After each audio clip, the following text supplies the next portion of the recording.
అరే మొన్న చూసినాం కదా, ఆయన పేరేంది, మన ఏఐసిసి నాయకులు సంపత్ కుమార్ గారు డైరెక్ట్ కాంట్రాక్టర్నే బెదిరించేసిండు. 8 కోట్లు ఇస్తావా అని పేపర్లలో చదివినాం మనం. 8 కోట్లు ఇచ్చేదాకా కాదు అని వాళ్ళను కొట్టుడు, బండ్లు గుంజుకునుడు.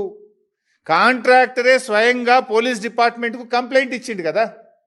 ఏది యాక్షన్, ఏది సిట్, ఏది?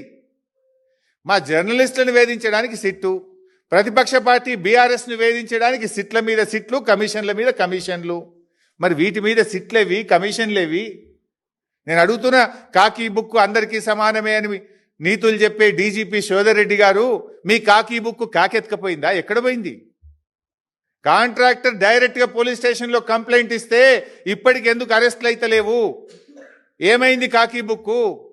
సజ్జనార్ బాగా మాట్లాడినావు కదా, మొన్న జర్నలిస్టులను బెదిరించినావు కదా. ఎమర్జెన్సీ ఉంటే మీరు ఇక్కడ ఉంటారా, నేను మీతో మాట్లాడతానా, మీరంతా జైల్లో ఉంటారని జర్నలిస్టులనే బెదిరించే ధోరణితో మాట్లాడినావు కదా. ఏమైంది నీ రూల్ బుక్కు? సజ్జనార్, నీకు ఇవేం కనబడతలేవా?